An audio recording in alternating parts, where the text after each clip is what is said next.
Greetings, Mavericks and new viewers.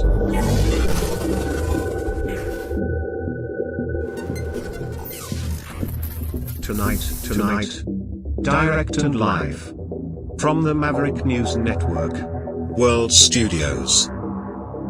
This is Maverick News with Rick Walker.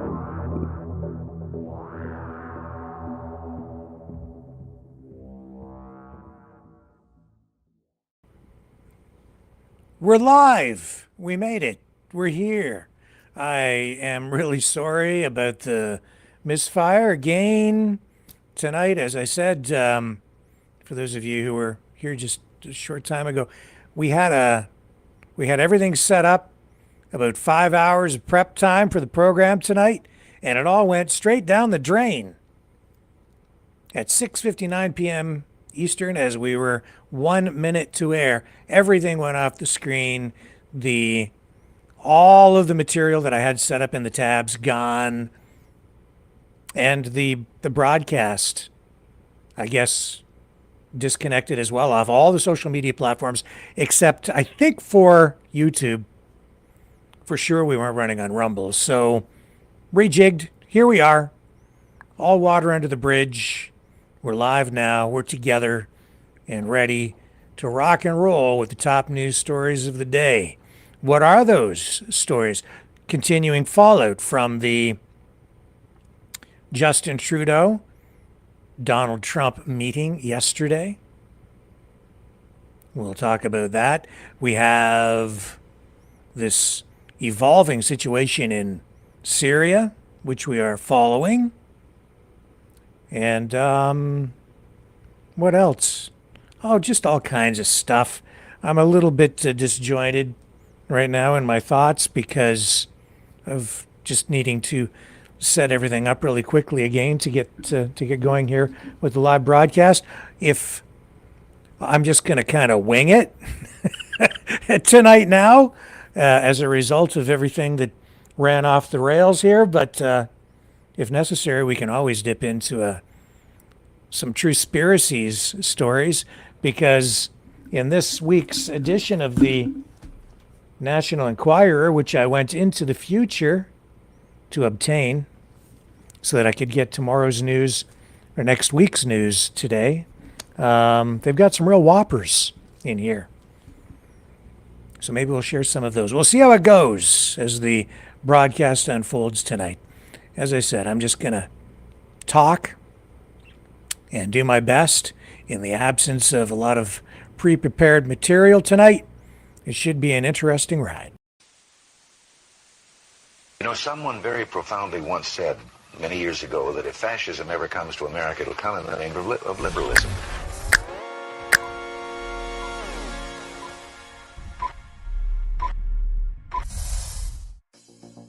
Well, I think it's time we ask ourselves if we still know the freedoms that were intended for us by the Founding Fathers. If we lose freedom here, there's no place to escape to. This is the last stand on Earth. The entire world is watching. Every dictator, every crazy dictator in the world is watching.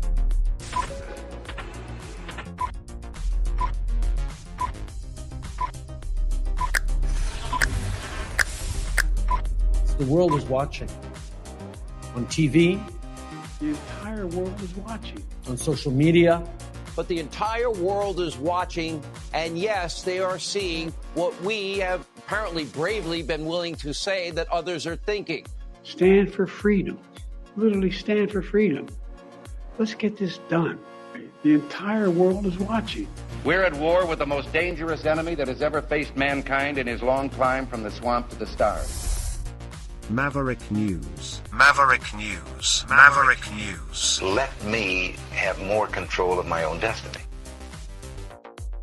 The world is watching.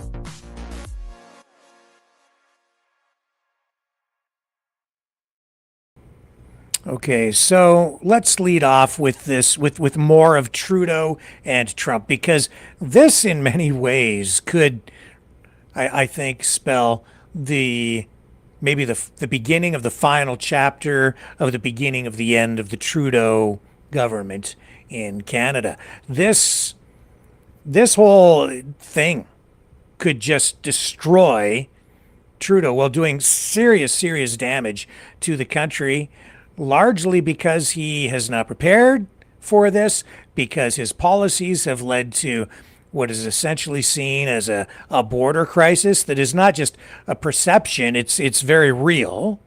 So there's a real concern within the incoming Trump administration that border security on the north is a problem. And we know that that is really the case because the security agencies on both sides of the border are looking at a record number or following a record number on a monthly basis, a record number of security concerns, terrorist concerns.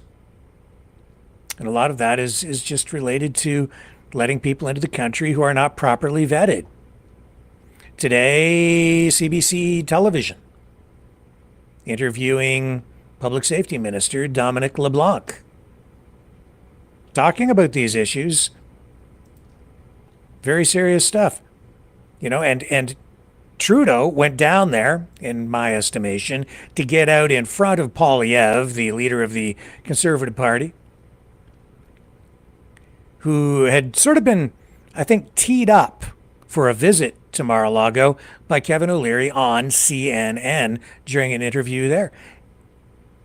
Could you imagine how embarrassing, how devastating it would have been for Trudeau if the leader of the official opposition, Pierre Poilievre, secured a meeting with Donald Trump, the incoming president of the United States, before the prime minister? What an upstage that would have been. And it was all set to go, in my view. Now, Pierre hadn't been invited. He kind of was asked about it the day before Trudeau went down there by a reporter in a scrum on Parliament Hill, and he kind of just went, oh, well, I haven't been invited. And he seemed even a little bit annoyed with it. I don't know if, it was really going to happen or not, but what a danger it was for Trudeau. So then there's this secret flight to Mar-a-Lago. And of course, the main topic of discussion had to be Trump's threat to impose a 25% tariff on everything being exported from Canada to the United States. It's the same situation in Mexico. All of this ahead of Trump renegotiating the USMCA trade deal.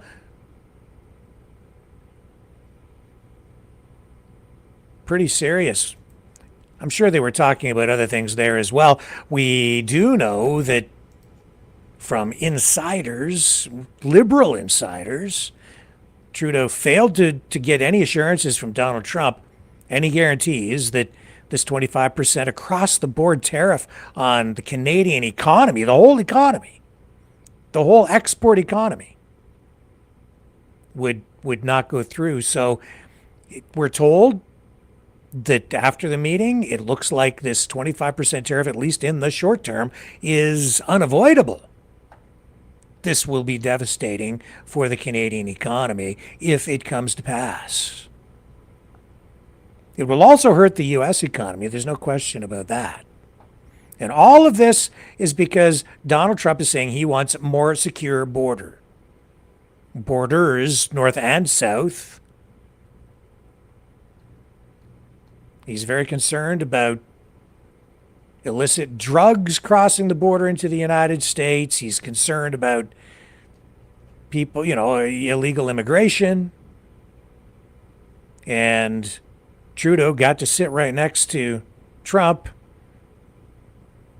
over dinner at Mar-a-Lago, but I guess so far it has not paid off. It has paid off in this sense. At least he got there ahead of Pierre Poilievre and avoided that kind of embarrassment. But on every other front, he failed to get what he really wanted. Now, maybe it'll pay off later, but I don't know. It's not looking good, folks, and that's because Poilievre says Trudeau is a weak leader. Now, Poilievre addressing that today, but first, let's go to this interview with I think this is Rosemary Barton from CBC Television in Canada, and Public Safety Minister, or Security Minister, Dominic LeBlanc. And it's LeBlanc who has a direct interest, a direct responsibility for border security, which is the core issue that is putting our trading relationship with the United States at risk. Let's take a look at. Did I just lose that tab as well? No, it's there. Where did it go? There it is. Okay, here we go. Thank you so much for joining us on this Sunday. The Prime Minister took a surprise trip on Friday night to Mar-a-Lago to meet with President-elect Donald Trump. Justin Trudeau flew to Florida just days after Trump threatened hefty tariffs on Canada. Trump described the meeting as, quote, very productive, saying the two discussed fentanyl and the drug crisis, illegal immigration, and Canada-U.S. trade. Public Safety Minister Dominic LeBlanc was part of the group that went to visit Trump at Mar-a-Lago, and he joins me live this morning. Minister LeBlanc, nice to see you. Hi, Rosemary. Good morning. Do you have a sense of how this meeting came together so quickly? My understanding is, Rosemary, when the Prime Minister spoke to Mr. Trump on Monday evening, 6 days ago, he said that it would be good if they had a chance to get together before the inauguration. And the President said, why don't you come down for dinner on Friday night at Mar-a-Lago? So it was, the President just invited him in that phone call on Monday, and it came together during the week, and we headed down in the afternoon of Friday. So what was the goal? To go down there and listen to the president, to tell him more? What was the goal of the trip? I think the goal was to, obviously, for the Prime Minister to reestablish what I saw to be a very cordial, respectful relationship. The two men have known each other for a number of years. It was a warm sort of social evening as well. The president talked to us about Mar-a-Lago, told stories about the election campaign. The Prime Minister and he discussed challenges around the world. The president asked a lot of questions of the Prime Minister about different world leaders or different circumstances around the world. So that was important. I think it was important to have an opportunity to meet some of his incoming cabinet secretaries. I was sitting at the table close to the incoming Commerce Secretary, who'll also be responsible for the U.S. Trade Representative function, Howard Lutnick. He and I spoke about tariffs and what they would mean to the economy. We spoke about the border. So it was a chance, I think, for the Prime Minister to talk to the President about the importance of the relationship. They talked about energy security. They talked about pipelines. They talked about different conflicts around the world, China, some of the challenges of China. But it was also to understand, as you noted, the threat of tariffs and some of the stuff that we're doing at the border now and additional measures that we're going to take. Okay, and I have a few questions about that, but just so we're clear, you didn't get a commitment from the president-elect to not move forward with the tariffs. That's fair to say. That you didn't get that, but what did you get in terms of any reassurance about the idea of tariffs? So nothing. We got, I think, a mutual understanding of what they're concerned about in terms of border security. All of their concerns are shared by Canadians and by the Government of Canada. The President and his cabinet secretaries understood that. We talked about the challenge that fentanyl represents in Canada, and these are shared objectives. We talked about the security posture currently at the border that we believe to be effective, and we also discussed additional measures and visible measures that we were going to put in place over the coming weeks. So, and we also established, Rosemary, a path, a personal series of rapports that I think will allow us to continue to make that case. Incoming Secretary Lutnick texted me the next morning and wants to get together again in the next few weeks to continue the conversation around the border. So that is very valuable, I think. Sure it is, yeah. And this is, I'll just pause it there for a moment. He didn't get anything really at all. And of course he didn't, because Trump is playing hardball.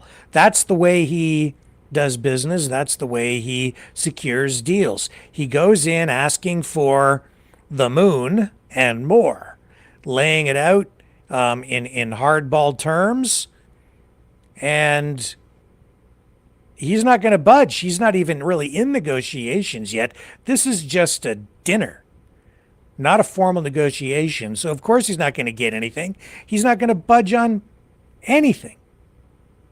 until they get into formal talks, and then maybe you'll get something. But if the indications from the people around Trudeau are anything, it looks like we're in for it. We're going to get hit with this 25% tariff across the board. And again, it's a failure of Trudeau because he's let this situation evolve to the point where it's turned into a border crisis, not just for us, but also for the United States. It's a security issue, both in terms of terrorism and drugs. In helping them understand the shared priorities that we have with their government. So what is happening then with the border, Minister? This is your portfolio. This is your file. The Prime Minister apparently said at that meeting that he was going to increase helicopter patrol. How quickly are we going to see a change in the posture at the border? How much money are you going to put behind it? And will we see that in the fall economic statement? So 3 questions. We, Rosemary, talked about a lot of the Canada-U.S. cooperation that currently exists. There are literally sections of the border where there are Canadian surveillance cameras and drone coverage, and then a certain sector 100 kilometers away is the American Customs and Border Patrol, and they share the images in real time. So there's such a deep integration currently in terms of border security. So we took stock of that, but we also told them, as we've said publicly, we told the Americans, we said publicly, we're going to look to procure, for example, additional drones, additional police helicopters. We're going to redeploy. Look, this is the completely wrong solution to a problem that is not really at the border. The border becomes sort of the crossing point where you have a potential security breach, but the real problem is in improperly vetted immigration, not checking people for security issues. It's you certainly do have a border issue with regard to the fentanyl and the drugs, but even there, that is also related to economic policy, immigration policy. Just putting up helicopters in the air and trying to secure physically the border is only one very small piece of the pie. What they're really talking about here is optics, cliches, what's in people's minds. What are you going to do about this border crisis? Well, we'll secure the border. It's just typical government wrongthink, because what you really need to do is prevent the problem to begin with by making sure you don't let international drug dealers into the country or people who are other kinds of security risks into the country, because that's really what Trump is concerned about. That's what it is. Not, let's not about building a wall on the northern border, although if you don't take care of or prevent the issue by dealing with the criminal element and nipping it in the bud at the source, then you have to deal with it at the border. This is the problem, and that costs us a huge fortune. Personnel. As much as a reassurance exercise, we believe that the border is secure. We believe that there has been a long history of effective cooperation between Canada and the United States. Mm-hmm. And it's a bilateral challenge. We're also concerned about guns. We talked about with the Americans about our concern about gun smuggling coming from the south towards the north. So these are all shared concerns that we agreed to continue to work on together. But it's important, I think, to show Canadians and the Americans that we're stepping up in a visible and muscular way. And that's exactly what we're going to do.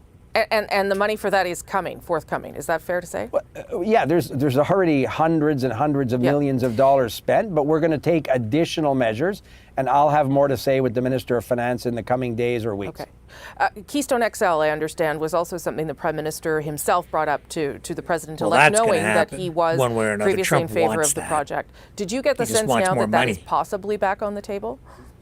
So we discussed that. We told President Trump and his new energy czar, the governor of North Dakota, who will be the Interior Secretary, about our government's role in getting the Trans Mountain pipeline completed. They weren't very familiar with what we'd done there. And then, as you said, the Prime Minister raised the Keystone Pipeline. I think that the discussion was, President Trump talked about how disappointed he was that his successor had canceled the approvals. The issue is there currently a business case with TransCanada Energy? So I think that's the work that remains to be done. But I'm optimistic again that he understands the energy security needs of the United States can be considerably met by a close partnership with Canada. There's over 70 pipelines, Rosemary, that cross that the Canada-U.S. border now. So the 71st one isn't going to be that dramatic, but it can be very valuable both for the Canadian industry, but also for the energy security of the United States. I mean, it was certainly important, as you point out, to have the meeting, the dinner, to get in front of these people and to develop these relationships. But we still are at a point where this threat is hanging over our heads. So, what is concerning you about that reality now, and what do you have to do to make sure it doesn't actually happen? Well, we have to continue to work as we did Friday night with the incoming administration. We have to make the case, which we believe is very strong, about the current security and integrity of the border and the economic consequences to the United States as well as Canada for these tariffs. And look, I'll pause it there again. As much as I know, a lot of you guys are big Trump fans. This is, in my view, a mistake by Trump. This is the wrong approach, I believe. Now, he could get more secure borders. He could probably get the federal government in Canada to adopt tougher immigration policies on with a focus on international binational security without taking this route. Canada and Mexico, frankly, but especially Canada, we have always had a very symbiotic economic relationship. We're almost like one economy in many respects. And so taking this hardball approach, I think, is not proper. It's not necessary. And it's dangerous because when you have a leader like Justin Trudeau, it gives Trudeau, it puts him in a place where he could then turn to his beloved China and increase trade in that direction. It pushes Canada away when the United States needs Canada now more than ever. And Canada needs the United States now more than ever. We should be working more closely together. And I think Trump understands that, but his approach is aggressive when it does not need to be aggressive. The response to what Trump is doing is, I think, the right response is the one that we're getting not from Trudeau. Maybe his approach is okay, but I think really Poilievre, his response is probably the correct response. He came out with much tougher language this week, and it's pretty clear that because I think Trump will respect strength back. You need to meet that aggressive Trump stance with an aggressive Canadian stance. If this is what it is, then the things that we have that Trump wants that are of extreme value, like softwood lumber, oil, and more, then you play hardball on those issues. And I wish it wasn't like this. I think this is a mistake. But again, I've said this incoming administration this time around, it feels different.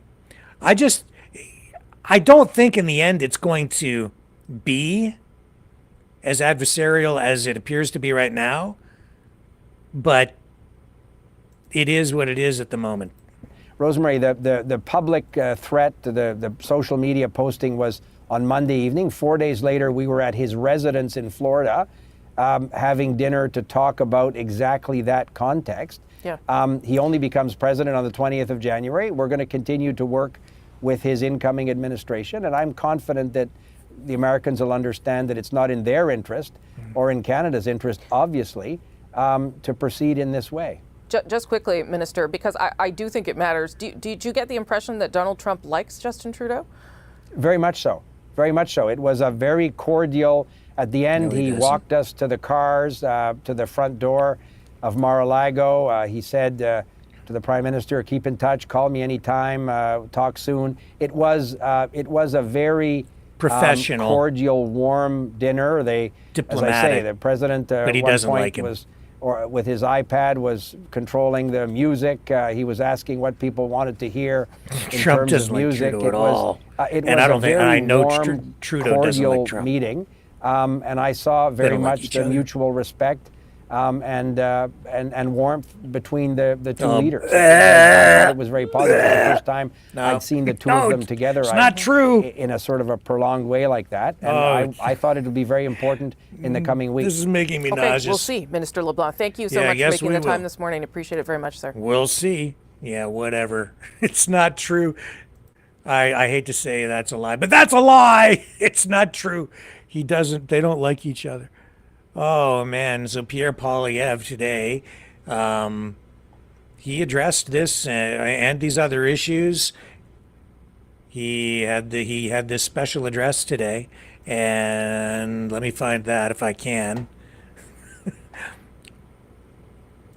Here it is here. Yeah. So Poilievre is calling for increased border security. And this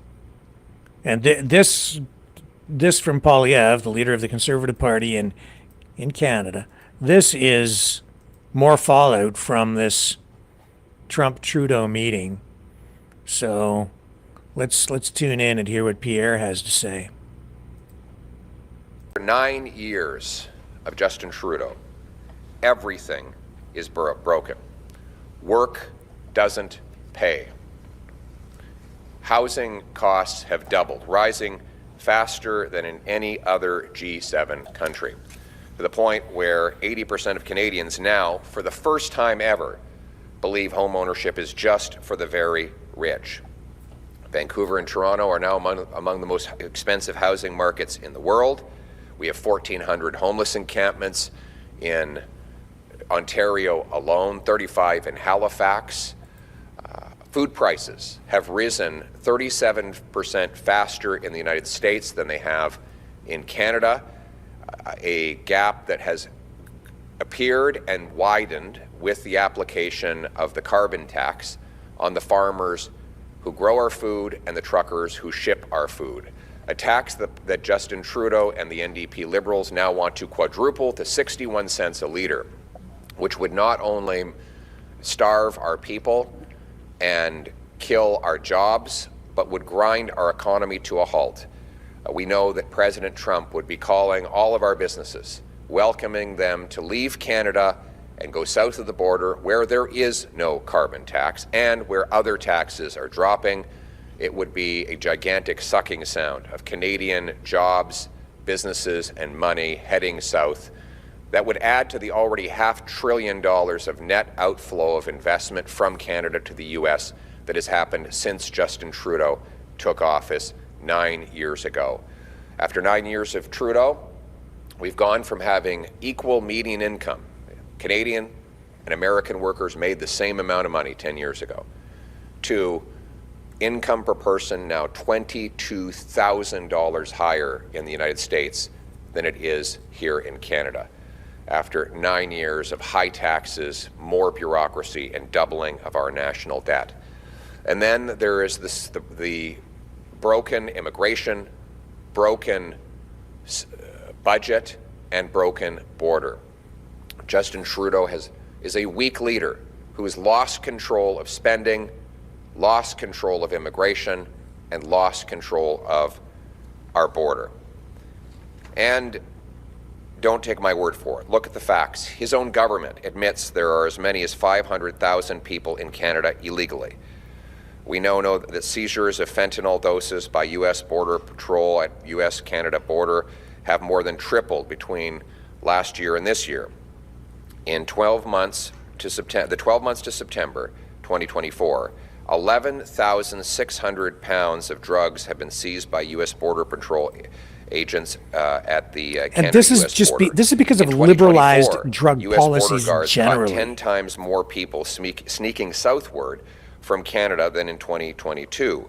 This is a problem that we expect will only get worse because we have 700,000 international students here now that Trudeau and his former immigration minister, Sean Fraser, hinted that they would be able to stay permanently. And now suddenly that message has reversed, and Trudeau and the NDP Liberal government say that their plan is to hope, with the honor system, that they will leave voluntarily. CSIS, and then there's the drugs. I'm quoting now from a document obtained by Access to Information by Blacklock's reporter. This is a briefing note the Prime Minister received almost a year ago. CSIS identifies more than 350 organized crime groups actively involved in the domestic illegal fentanyl market. And what has Trudeau done since he got this information back in January, almost a year ago? Absolutely nothing other than try to legalize and liberalize these same drugs. He has weakened our borders, and he doesn't even inspect 99% of shipping containers that come into our country. Since Trudeau became Prime Minister, there's been a 632% increase in U.S. border control encounters with people illegally attempting to enter the United States from Canada. In the first 10 months of 2024 alone, U.S. Border Patrol has intercepted more than 21,000 people illegally crossing our border. And on top of that, doesn't include the dangers that are coming into Canada from the United States because of Trudeau's broken border. According to Toronto police, 82% of gun crime is done with American guns that Trudeau allows over our borders because of the weak inspection system. And the drugs that come across the border, the existence of Roxham Road and other illegal border crossings that Justin Trudeau opened right after he put out a tweet to the entire world saying, "Welcome to Canada, come on in, we'll invite anybody across our borders." That chaos has persisted. It is clear that after 9 years, Trudeau is not worth the cost, the crime, the corruption, and the chaos. He has lost control of our border, lost control of immigration, lost control of our finances. And that is why today I am calling on the government to fix Trudeau's broken border. I'm demanding that the Trudeau government quickly present a Canada First plan to Parliament that includes increased patrols, working with provincial law enforcement, deploying new technology, cracking down on illegal drug production and trafficking, tightening visas, securing our ports, and expanding the mandate of CBSA officers to fix the broken border. These new technologies would include scanners, helicopters, towers, drones. We also propose temporarily deputizing provincial law enforcement whose premiers wish to fill in the holes that the Trudeau government has caused. This, of course, is I'm embarrassed that we even have to suggest this, but it would be a temporary measure to fix what Trudeau, or to patch up the holes that Trudeau has opened. We need a real crackdown on illegal drug production and trafficking by reversing, for example, the C5 changes that Trudeau brought in, which reduced penalties for production and trafficking of hard drugs. We need boots on the ground, scanners all around, and a stronger border. We need to expand the mandate of CBSA officers to enforce the law beyond border posts. The reality is that Trudeau has lost control of the deficit of immigration and of our border. In less than 2 months, President Trump will come into office. He has threatened the possibility of imposing tariffs unless there is action to address Trudeau's broken border. Since Trudeau became Prime Minister, there have been massive increases in illegal border activity.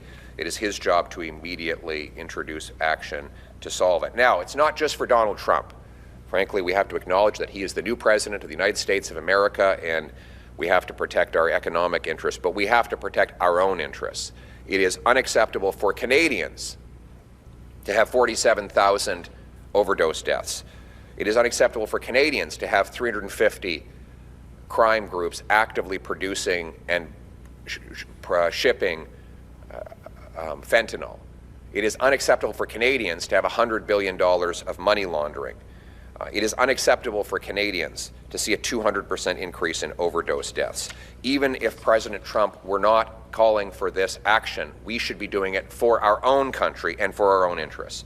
And these increased border measures should be paid for using the dollar-for-dollar principle, which will guide my government. And that is why I'm proposing to fund a bolstered border.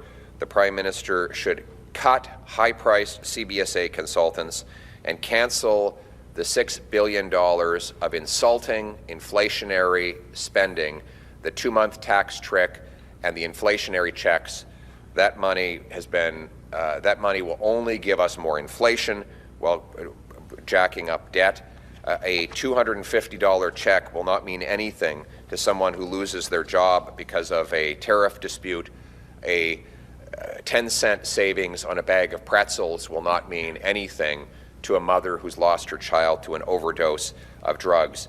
And as for getting it passed, while we will plan to continue insisting that the Trudeau government stop blocking Parliament and release all the data to the police on the Green Slush Fund scandal, we will make accommodations to quickly pass a border plan if it goes towards fixing Trudeau's broken border, so we can get it done. There are no excuses. Justin Trudeau has had 9 years, and the results are a disaster. But the good news is life was not like this before Justin Trudeau, and it won't be like this after he's gone. We're going to bring home a common sense plan, axe the tax, build the homes, fix the budget, and stop the crime. That requires a strong, robust border, like the one we had before Trudeau, with boots on the ground, with security at our ports and other land entries. It means a stronger armed forces, stronger police, and stronger law enforcement. It means protecting our people against the world's dangers. All of this is for the singular purpose that I am running for Prime Minister, which is to restore Canada's promise.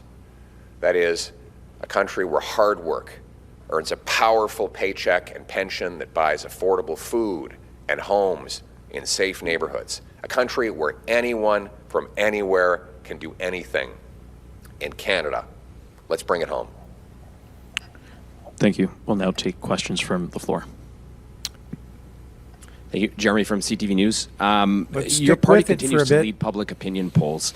If you form government, how quickly would you meet NATO's defense spending target of 2%?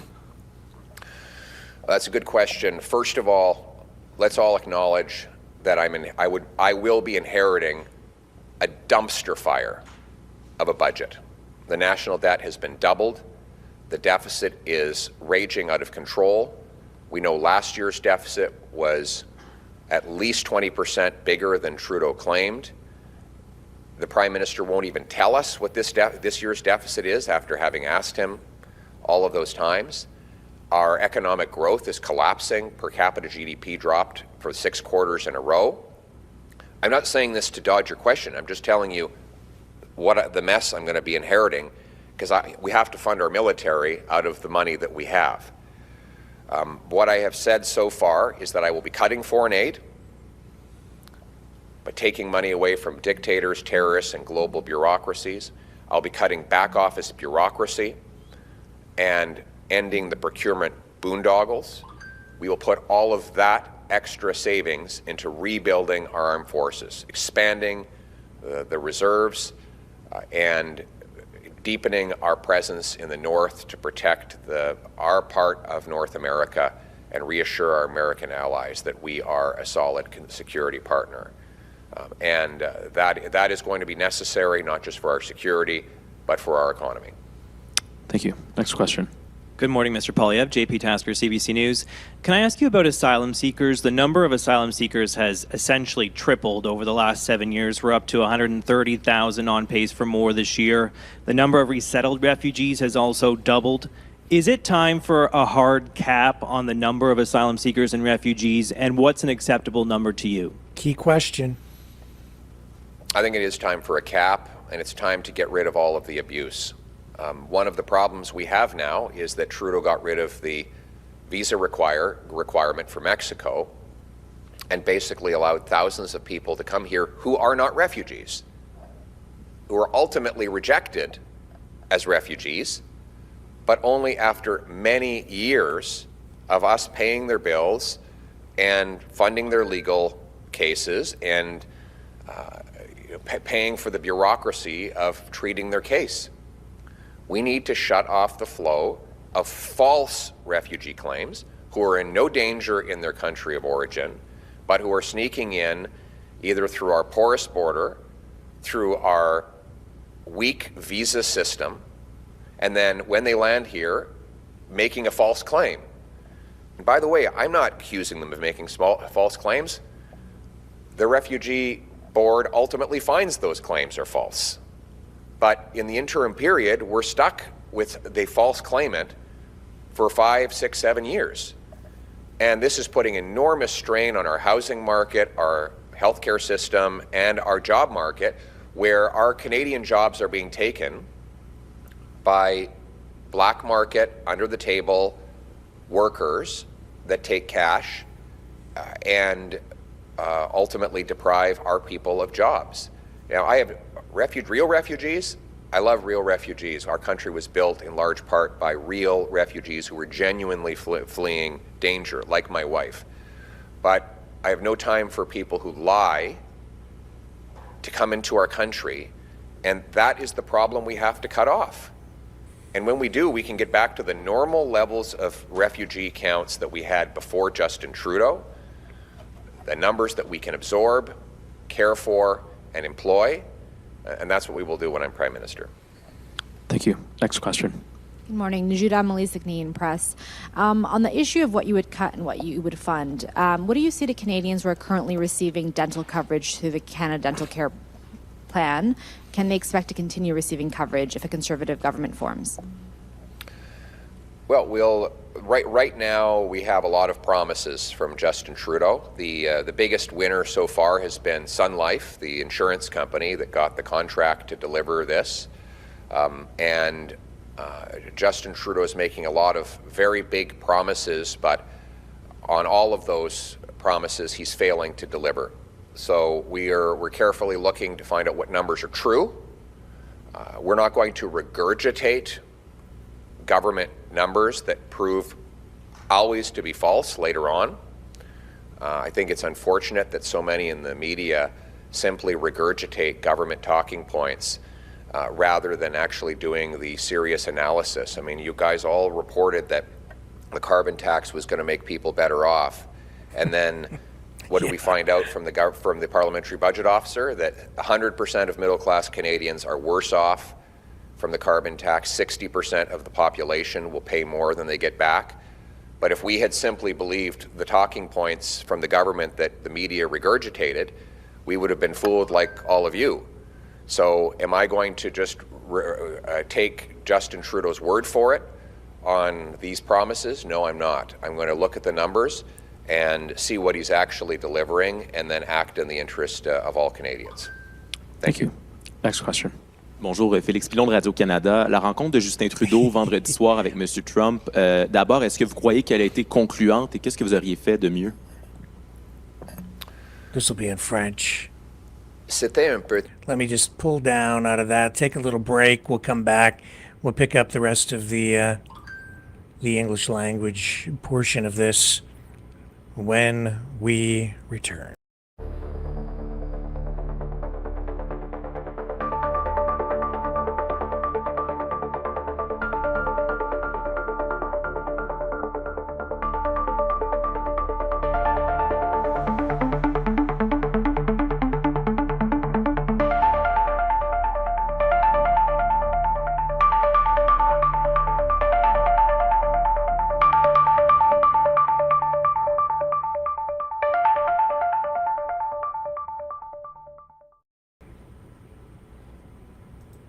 Okay, let's go back. Look, I just felt, well, while I'm a critic of Mr. Trudeau's, I did feel badly that he went in with such a position of weakness. Normally when a prime minister goes to the United States to meet a president, they're looking to make gains. What gains did we hear from Mr. Trudeau? None. He's just trying to limit losses. Did he come back saying we're going to get an exemption to Buy America, like Harper achieved from Bush? No. Buy America is still in place. Did he say we're going to get an end to the softwood lumber tariffs, like Prime Minister Harper got from President Bush? No. Not only are they still in place, Biden just doubled them. All Justin Trudeau offers is minimizing losses. And this is the consequence of having a weak prime minister who's lost control of our borders, lost control of immigration, lost control of crime and drugs, and lost control of our economy. And Canadians are paying a dreadful price for everything that Justin Trudeau has broken. And we need a strong prime minister who has the brains and backbone to put Canada first and to fight for our workers and our security. Thank you. This will be the final question. Mickey here with Politico. Who from Trump's transition team have you or your party been in touch with since the U.S. election? I'm not the prime minister. Thank you. Thank you very much. Thank you.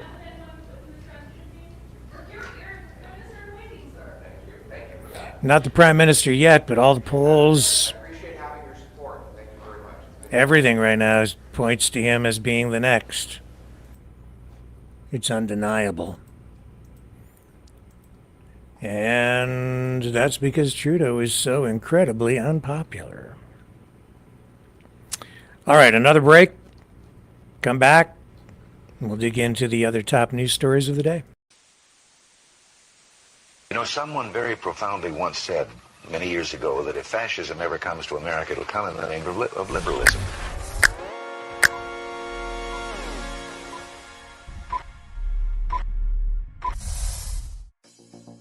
Well, I think it's time we ask ourselves if we still know the freedoms that were intended for us by the Founding Fathers. If we lose freedom here, there's no place to escape to. This is the last stand on earth. The entire world is watching. Every dictator, every crazy dictator in the world is watching.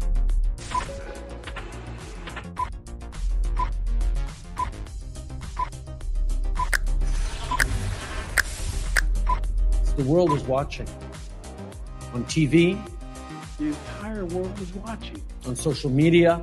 But the entire world is watching, and yes, they are seeing what we have apparently bravely been willing to say that others are thinking.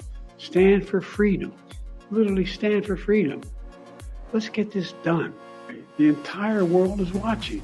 We're at war with the most dangerous enemy that has ever faced mankind in his long climb from the swamp to the stars.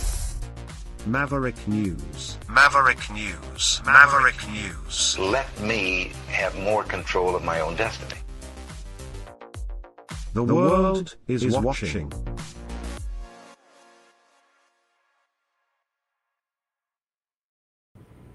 Okay, so we are following this situation in Syria. And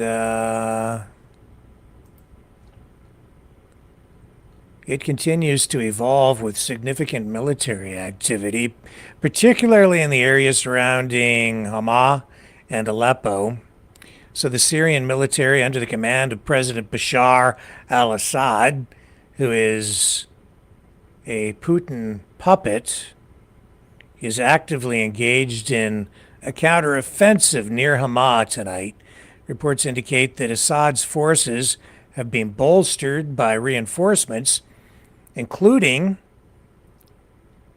Shia militias from Iraq, crossing over from Iraq to support the regime. And these forces are now coordinating to push back against a recent offensive by rebel groups who are backed by Turkey.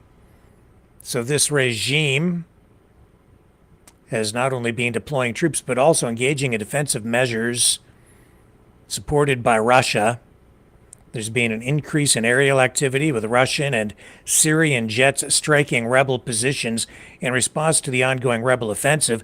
Essentially, you could say the Assad government is a proxy Russian government in Syria. That has been the case for a long time. So, what we're seeing there has included the use of anti-aircraft weapons by the Syrian regime to counter drone attacks over strategic locations. And Assad has been proactive in rallying his allies, many of them members of the Axis of Resistance globally. Assad has reached out to countries like the United Arab Emirates, Iran, and of course Russia for support, and he is getting it. There's been a noted change in Russian military command in Syria, with an expectation of further military aid arriving soon, suggesting Assad's forces are preparing for an extended engagement. Now, there have been rumors of a possible coup. It isn't really clear even tonight where Assad is. It looked like maybe he had left the country. I think those reports were true. I think he may have, well, I shouldn't say they're true, but I think that they are highly credible, very possible that Assad did flee the country when Aleppo fell.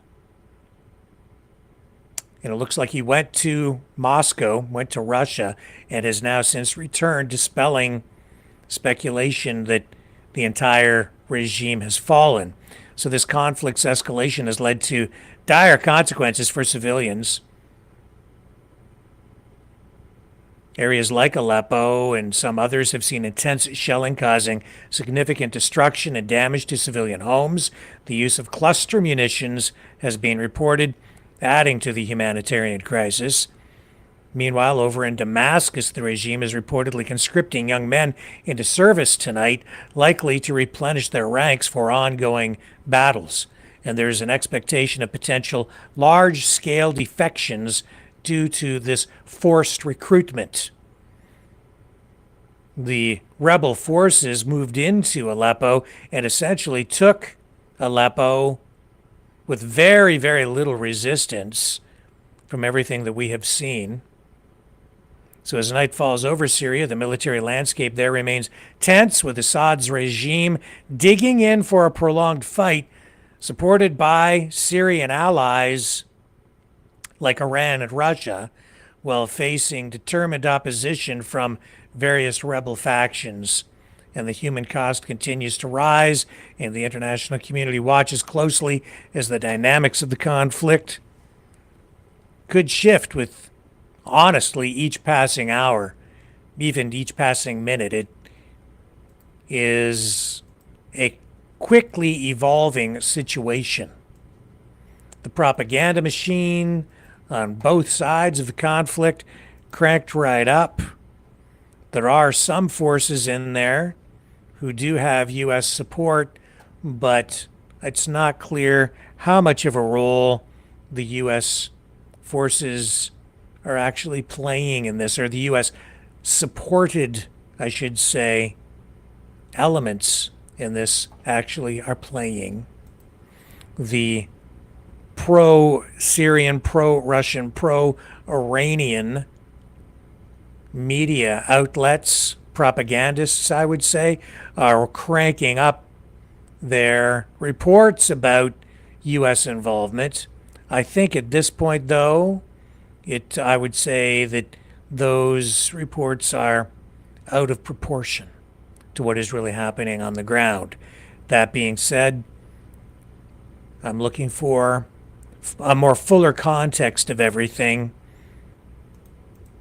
and to get a more accurate bead on what exactly is going on there. We are also seeing reports on the other side of the equation suggesting the rebels have even managed to take possession of some jets, fighter jets, from the Syrian government, the Assad forces. Here's what's running online. نحن الآن داخل مطار النيرب العسكري. هذه هي الطائرات التي كانت تستخدم ضد الشعب السوري. كنا على الطرقات دائما نسمع حرب رشاش على الأوتوستراد وعلى الطرقات. That's not to say that there isn't some truth to this. If this guy's standing in front of all these fighter jets saying, look at what was just captured, and he's with the rebel forces, I would say this is probably credible that they have managed to capture these fighter jets. Now, do they have anybody to fly them? That's another question. That I don't know. So take it with a grain of salt. Some truth there, but what does it really mean? We need better context, more information. So we'll continue to follow all of that. This does remind me, though, of what happened when Trump was in power before, and it reminds me of how there seemed to be this real effort underway to somehow suck the United States into the conflict, the ongoing turmoil, unrest in Syria. And Trump was very resistant to it. But I believe it was and I'm just winging this, so if I get any of this incorrect, please forgive me. This is from memory. 2017, Assad appeared to have used chemical weapons against rebel forces. Trump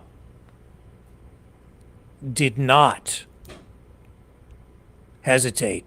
I should say he did sort of hesitate, but only insofar as he warned the Syrian government that he was going to launch an attack. And indeed he did. He launched cruise missiles, quite a number of them. What was the number? If I remember correctly, I think it was around 59. A lot of cruise missiles at the time. A lot of cruise missiles. And he targeted air bases and took out a large portion of the Syrian Air Force in one fell swoop, acting decisively and just ending it right there. That avoided further escalation. I think at the time as well, he was meeting with the leader from India, and over dinner leaned over and said, and told, because he received confirmation of the strikes on the air base at the time, leaned over, shared the information, and got confirmation or agreement that it was sort of an appropriate way to respond at the time. There was respect given back. So on that level, it's going to be interesting to see how things evolve here now.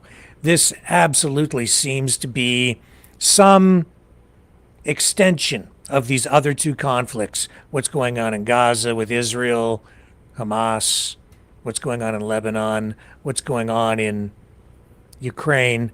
I'm also seeing reports that I think are highly questionable about Ukrainian involvement in what's going on right now in Syria. Accusations from Russian, Iranian online sources saying that Ukraine is involved in these attacks. I think the Ukraine has their hands full in Ukraine, and they don't have much to spread around, and so I'm very skeptical of these reports.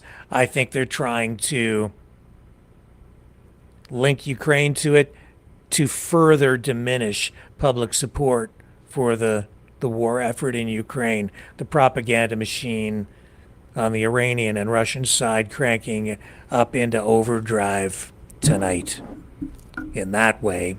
So again, I would exercise extreme caution before ingesting and absorbing as factual any information in that regard.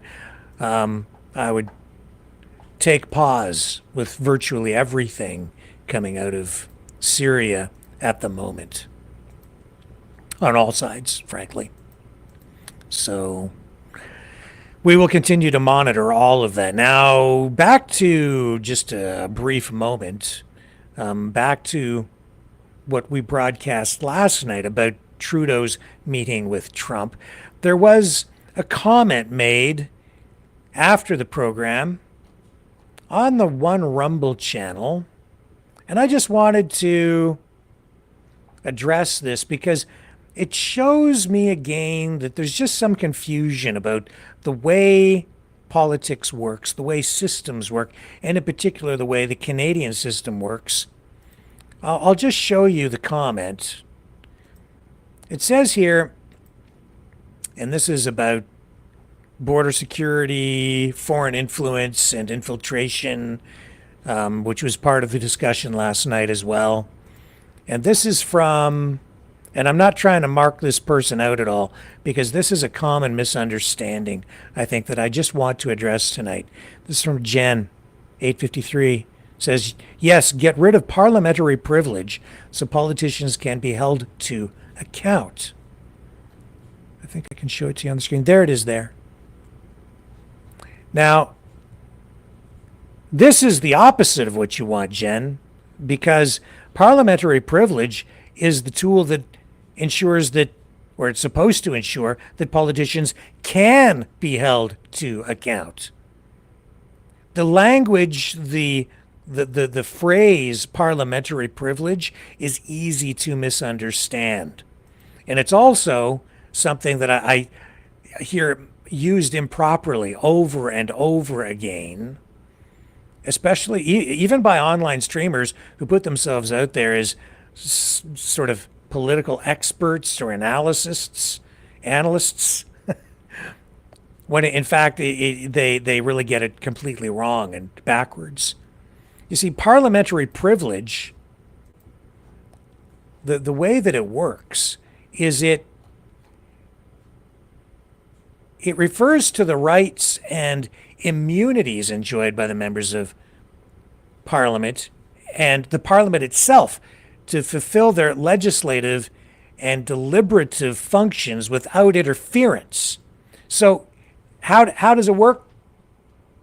It gives them like ultimate freedom of speech to make accusations that would within Parliament, within the House. It allows them to make accusations of even criminal activity that outside the House, on the street, as just a common citizen, might be considered potentially slanderous, libelous, defamatory. You could use this, involves language that in any other setting might get you sued. But they can make accusations in the House against another member of Parliament or say things in the House with immunity from possible lawsuit or prosecution. Members of Parliament are protected by the freedom of speech within the chambers of the House of Commons and the Senate. And this means they can speak freely on any matter, including criticisms of the government or other members without fear of being sued for defamation or prosecution of sedition. That's why you're hearing these calls for name the names. Use parliamentary privilege to name the names. Now, that being said, that doesn't mean that every member of Parliament knows who the MPs are who have been identified by the Canadian Security and Intelligence Service as possibly being influenced unethically or maybe even illegally by foreign entities. Parliament controls its own procedures, and this includes the authority to regulate its own internal affairs, its members, and manage its own proceedings without external interference. And so, traditionally, members of Parliament have been immune from arrest in civil matters during the session of Parliament and for a period before and after the session. So today, while this privilege has diminished in scope, it still exists in some form, particularly in relation to civil cases. Therefore, if you know who those MPs are, who might be unduly, unethically, illegally influenced by foreign governments, maybe even taking money from foreign governments or foreign actors so that they're not acting in the best interests of Canadians as members of Parliament, you can make those accusations. And even if you get it wrong, you're still immune from prosecution. You can't be sued if you say it in the House. Members of Parliament also cannot be compelled to testify about parliamentary proceedings before a court.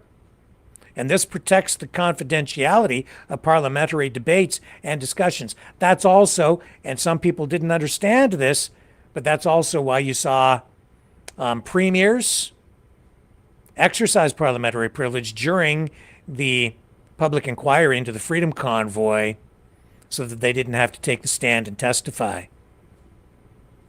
And they can use that kind of privilege as well for other proceedings. So it's a double-edged sword. It means that sometimes if you want to compel a member of Parliament or a politician, the Prime Minister, to testify in court and reveal information under oath related to like a legal proceeding that's connected to governance, you can't always get them on the stand and get them to fess up. That's sort of the downside to it. But on the other side, you still need parliamentary privilege so that you can get information out in a legal way in Canada and in other parliamentary systems, including in the UK, without having to steal it. It's essentially legal whistleblowing so that you don't need to always have documents stolen or have computer systems hacked in order to extract information. It's an important thing, and in my view, it absolutely should be preserved. There are some limitations, as I say, surrounding all of this, but these privileges are important, and while they are not explicitly detailed in the Canadian Constitution, but are derived from British parliamentary tradition, and have been recognized through various court decisions and parliamentary rules, there is legal precedent out there that provides this level of protection for members of Parliament who have the ability to come forward and do the right thing for Canadians and reveal information. So it's not like they enjoy some special privilege to their advantage, per se, as one might perceive that to be. It's quite the opposite. It gives MPs the ability to hold other MPs and the government itself accountable. And that ultimately is, I think, what we want, right? Hold the government accountable. Hold other members of Parliament accountable. They can do it. If they have credible information, if they have access to it. Let's hope they do, and let's hope they ultimately end up doing the right thing. The information war is raging. Truth without integrity is worth nothing. Maverick News. Because those who have power and those who seek it must be held accountable. The world is watching. Join our family of truth seekers. Donate today and add your voice to the chorus of Maverick Knights. Donate at maverickdonations.com. Truth. Integrity. It's the Maverick way.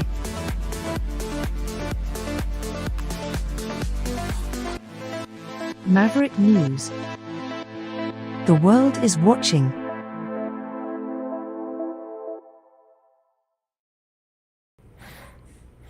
I'm looking in the chat. I don't look in the chat all the time, but I'm looking right now.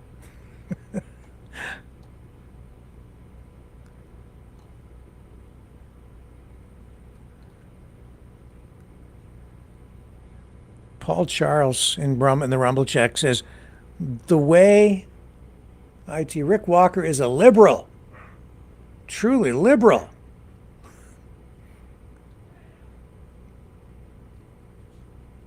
Okay, Paul Charles, if you say so.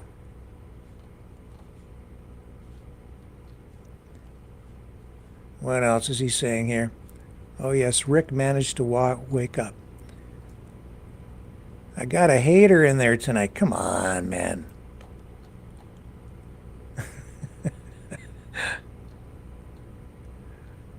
I'm not a liberal. But whatever. You know what, man? I'm a journalist. That's really what it comes down to. And if you're hating me, it means I'm doing my job. So, whatever.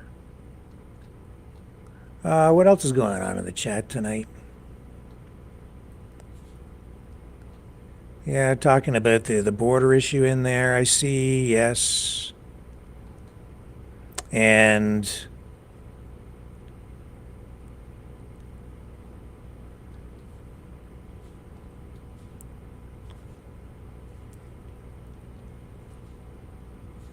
yeah. Well, at least I've got Rising Dragon. Hello, Dragon. Didn't get to talk to you today. Sorry, my friend. It's been kind of crazy around here. Put some kind words in there from Dragon tonight. Thank you, sir. Appreciate the support. What else? What's going on in the chat on YouTube? Do we have anybody in there? Any death threats tonight? Yeah, Isabel. Yes, that's right. Biden is getting ready to pardon Hunter. Yes, I was going to mention that, so we might as well do that right now. Thank you for the segue. Here, let's go over here. Here's, let's just go to a mainstream report on that. President Biden set to issue pardon of his son, Hunter Biden. This is NBC tonight. Where'd we go? There we are. Trim some stuff up here, and yeah. What's it saying over here at NBC? Not surprising. Of course he's going to pardon him. He was always going to pardon him. It's just that we're just getting to that point now. It's time. So President Joe Biden has decided to issue a pardon for his son Hunter and is expected to announce it Sunday night, according to a senior White House official with direct knowledge of the decision. Okay, let's just re-cue this. I'm going to see if we're at that point yet. Has it happened? Yes, it has. Okay. Let's I'm going to take a quick break, and I'm going to get you the clips, okay? So stay with me. Joe Biden doing exactly what everyone figured he would do, feared he would do. Different rules for different people, right? Hang on.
Maverick News.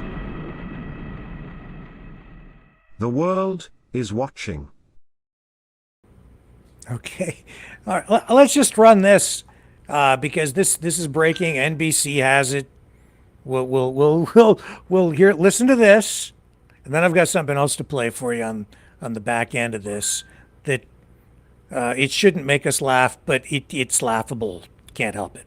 Good evening. We're coming on the air with breaking news, first reported by NBC News. President Biden has pardoned his son, Hunter, ahead of the end of his presidential term. That's according to a senior White House official with direct knowledge of the decision. Remember, Hunter Biden was convicted back in June on 3 separate felony charges related to his purchase of a gun in 2018, a time during which prosecutors say he was battling a drug addiction and lied about it on paperwork to get that gun. It was the first time a sitting president's child was convicted of a crime. Hunter Biden also pleaded guilty to federal tax charges in September. In that case, he was charged with 3 misdemeanors, including tax evasion and filing a false return. NBC News has learned that this pardon is expected to cover both Hunter Biden's conviction and guilty plea. This marks a reversal for President Biden. Both he and White House officials have said repeatedly for a period of months that he would not pardon his son before leaving office. But tonight, the president has done just that. We will have much more coverage coming up on all of our NBC News platforms, including tomorrow morning on Today. Okay. Duh. Yeah. Of course he did. Why wouldn't he?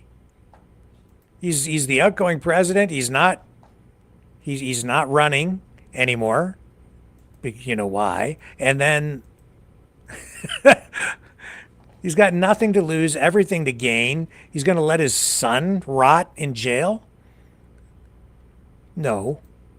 No. No, it doesn't work like that, folks.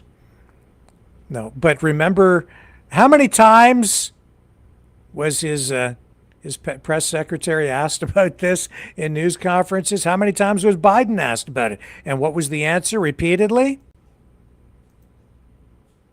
Second one, would the president pardon or commute his son if he's convicted? So I've answered this question before. It was asked of me not too long ago, a couple of weeks ago, and I was very clear and I said no. Okay. Let me go back to the first question of the briefing. I know you said not a lot's changed since yesterday and that it's a personal matter, but from a presidential perspective, is there any possibility that the president would end up pardoning his son? No. You've also said several times that the president would not pardon or commute the sentence for his son, Hunter. I just want to make sure that that is not going to change over the next 6 months. The president's saying he would not. It's still a no. It's still a no. It will always be a no. It's still a no. It will be a no. It is a no, and I don't have anything else to add. Will he pardon his son? No. Second one, would the president pardon or commute his son if he's convicted? So I've answered this question before. It was asked of me not too long ago, a couple of weeks ago, and I was very clear and I said no. Until it's yes. Until he does it. It's no for now. It's going to be no. Always is no for now. She forgot to add the for now. It's always going to be no for now until, what is it, December 1st, 2024. Until December 1st of 2020, then maybe. Well, yeah.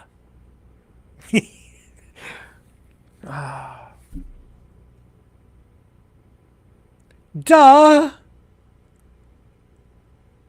He can't say it while he's running. He's not going to say it while, even when after he dropped out, because it would hurt Kamala's campaign. He's not going to say that. He's going to wait until he's almost out of office, which is now. And then with a stroke of a pen, I hereby declare you free. He's pardoned. And then he sails off into the sunset, retired as president. Hunter gets a pardon. And as long as he manages to keep his nose clean, then he'll stay out of the slammer. We'll see how successful he is in doing that without his dad as El Presidente. I don't know. We will see over time, but yeah, if you didn't see this coming, you just don't know how politics works.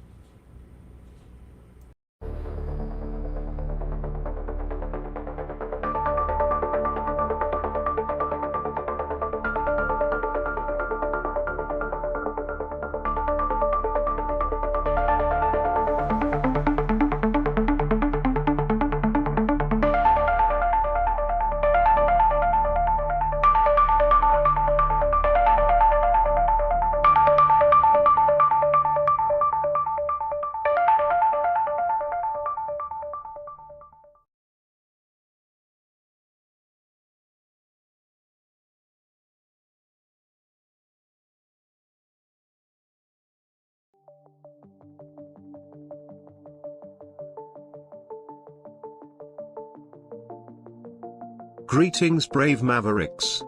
Our quest for truth continues. We go beyond fake news. Together we expose propaganda. Together we pull others out of rabbit holes. We are maverick thinkers. We are all unique individuals, defenders of individual rights and freedoms, credible, trusted, grounded in reality. Maverick News, Maverick News. Defending free speech, free speech. Donate at freedomreporters.com. Do it now. Tomorrow may be too late. Maverick News. The world is watching.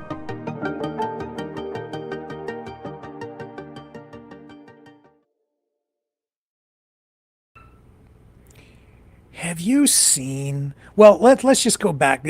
I'll get to this in a minute. We're going to go over to Trump's more of Trump's appointments, specifically this Kash Patel. People's Democrats' minds blowing up over this one, man. What can I tell you about this? Trump's even said that he thinks Kash Patel is a little bit crazy.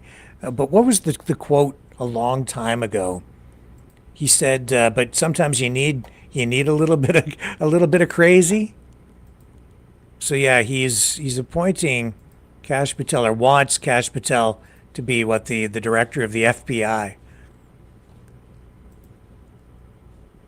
So a lot of people are very, very worried now, because he was instrumental in helping to reveal information with Devin Nunes about the whole Russia collusion thing. So I've been watching that kind of play out. And again, this is all just off the top of my head.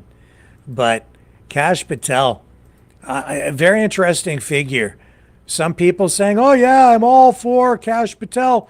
I don't know. He might be good. But at the same time, I've seen that he's very focused on money. And after the first Trump administration, he uses the symbol K and then an S with the dollar sign, and he's been cashing in on Trump stuff ever since, just with his entrepreneurial activities as well. He has some background in security, intelligence, and within government, as I recall. So it's a very interesting appointment. Absolutely a Trump loyalist. So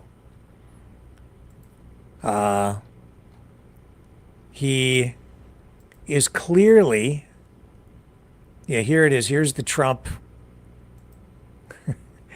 announcement on that. Let's bring it up.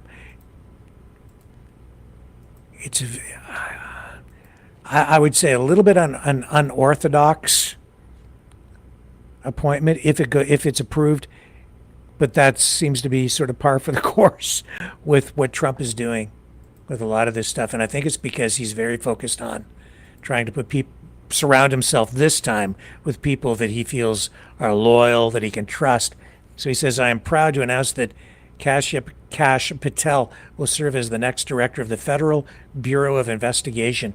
Kash is a brilliant lawyer, investigator, and America First fighter who has spent his career exposing corruption, defending justice, and protecting the American people.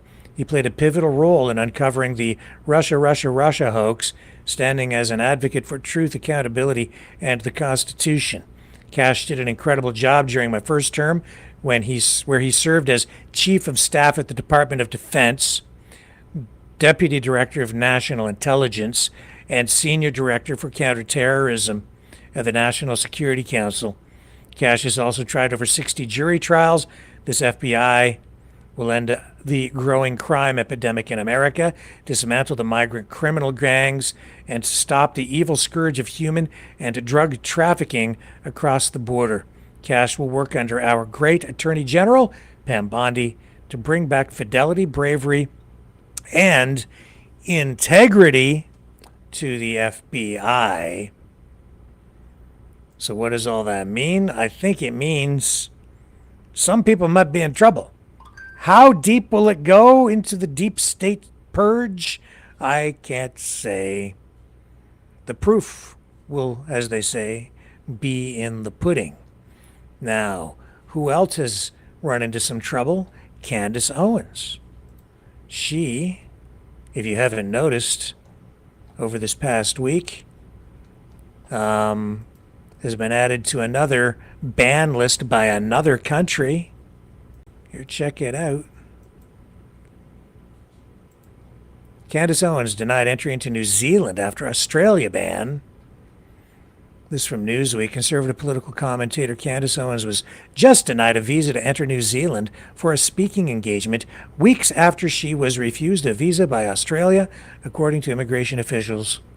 The Australian visa denial came after Owens made past remarks that minimized the Holocaust and made controversial claims about Islam and slavery, causing officials to object to those remarks. Owens, who has built a substantial following on YouTube with over 3 million subscribers on the platform, had planned to speak in several Australian cities and Auckland, New Zealand, in February and March. Despite her visa issues, tickets for the tour remain on sale, and the promoter's website has not made statements on the exclusions from both countries. It goes on. Owens has created controversy in the past by making inflammatory remarks about Jews, Muslims, and transgender individuals. In July, she sparked backlash after saying that accounts of the Nazi medical experiments conducted on twins by Joseph Mengele in concentration camps sound completely absurd, she said, and like bizarre propaganda, quote. And this statement reportedly influenced Australia's decision to bar her from entering the country. Yeah, well, we know that Mengele performed cruel medical experiments on prisoners in the Auschwitz concentration camp. That's historical fact. I'll say this. I mean, Candace Owens, for a while, was the darling of conservatives, right? But man, in my view, she has gone completely loopy and off the deep end. And you need to be careful what you say online, because it's going to get you in trouble. And yeah, when you say stupid things, you win stupid prizes. Candace Owens. Take another break, come back, stick with me.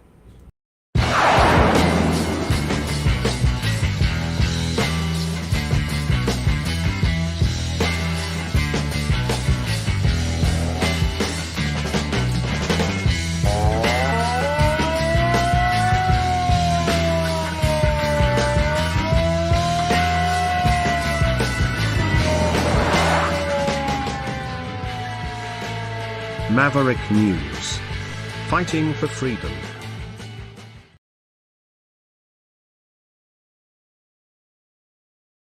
He's a fighter.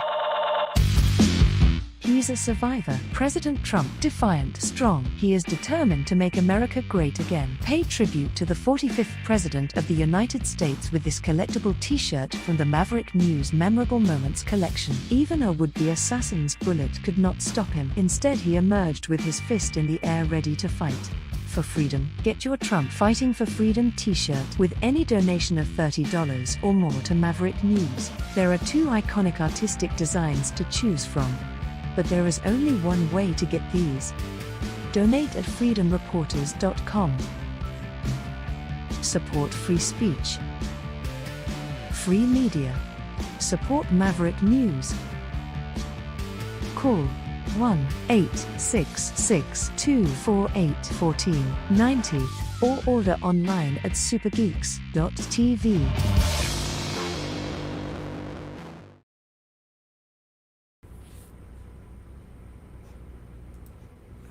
So I have a question.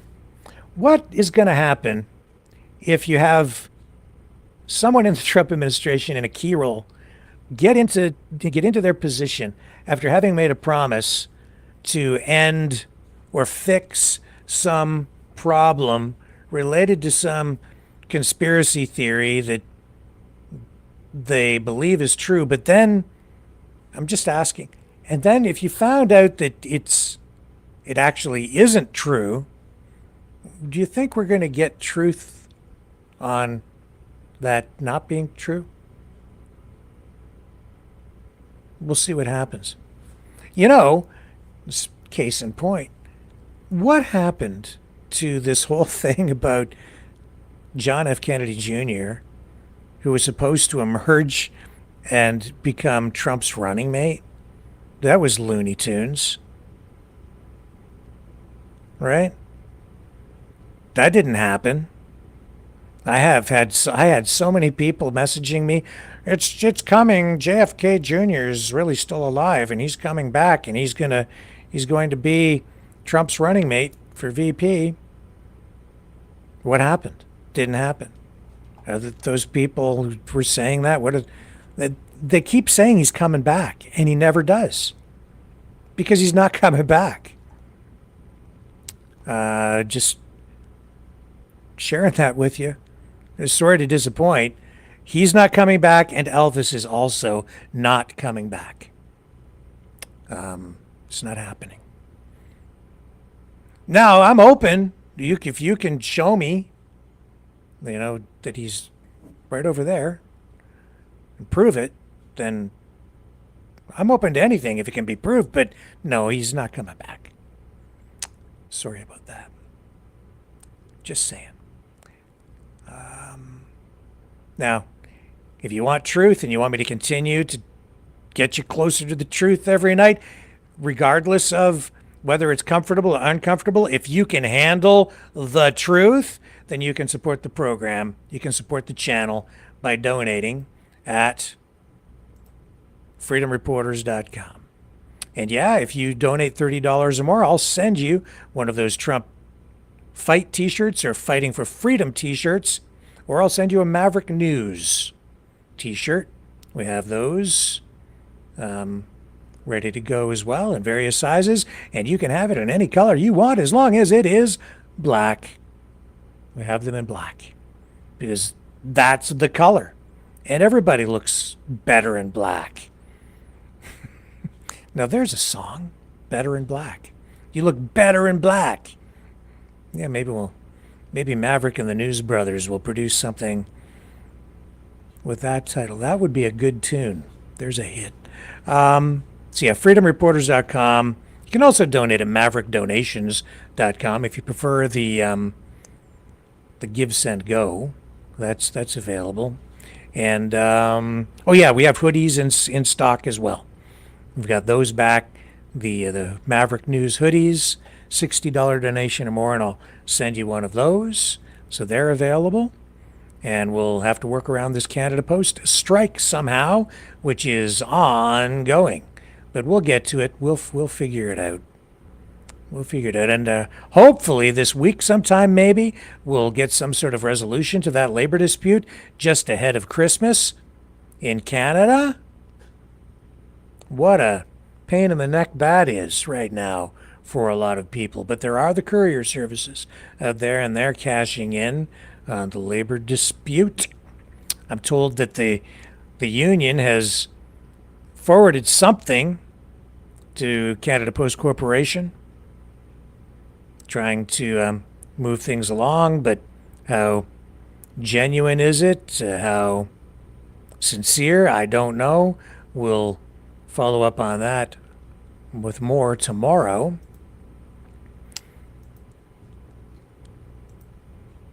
As we will with all of the top stories of the day, of the week, of the month, of the year. World War III in full swing, such as it is. We'll update the story coming out of Syria tomorrow. We will give you the latest on what's going on out of Ukraine, and we will try to find something positive, a silver lining in all of it, because as much as there's a lot of really scary stuff going on in the world, I can tell you too that there seems to be some forward momentum, an effort out there. There seems to be some hope that we're going to bring back Canada, that we're going to bring back the West, even from the brink of economic confrontation with the BRICS nations. It feels like there's something happening. Somehow we're going to bring back America. And on that note, here's Maverick and the News Brothers to take us out of tonight's broadcast. And with any $10 donation or more, I'm happy to send along the 10-song Free Dog album, which includes this track, Bringing Back America. See you tomorrow night, 7 p.m. Eastern, on The Flip Side.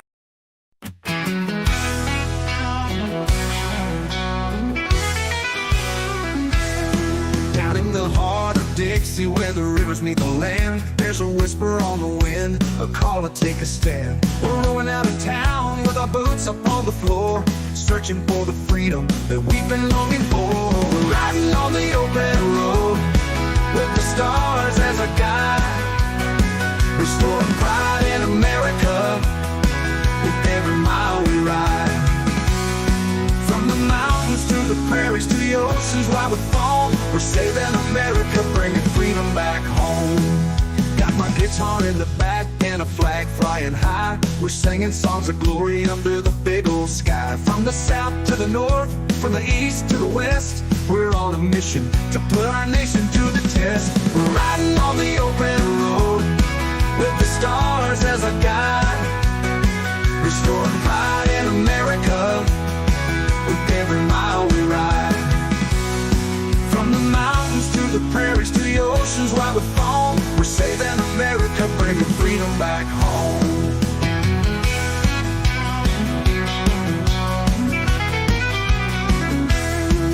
There's a fire in our hearts, a flame that won't die. We're the sons and daughters of the red, white, and sky. With every mile we travel, with our boots up on the floor, we're healing the land and making freedom ring. We've seen the cities, we felt the country's pain, but we're not giving up, we've got so much to gain. With our hands on the wheel and our eyes on the prize, we're gonna lift this nation back to the skies. We're riding on the open road with the stars as a guide, restoring pride in America with every mile we ride. From the mountains to the prairies to the oceans wide with foam, we're saving America, bringing freedom back home. So here's to the journey, here's to the fight, for the land of the free and the home of the light. With our boots on the ground and our hearts in the sky, we'll keep on rolling till freedom never dies.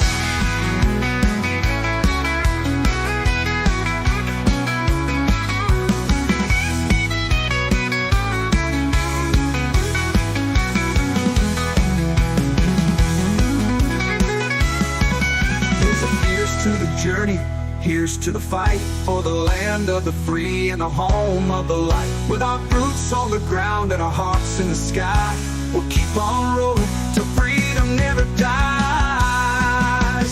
We're riding on the open road with the stars as a guide, restoring pride in America.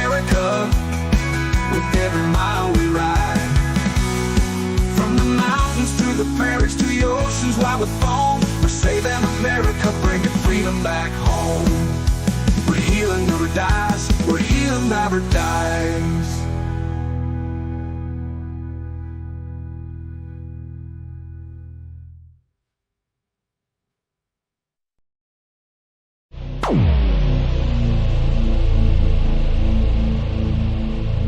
This has been a Maverick Multimedia production.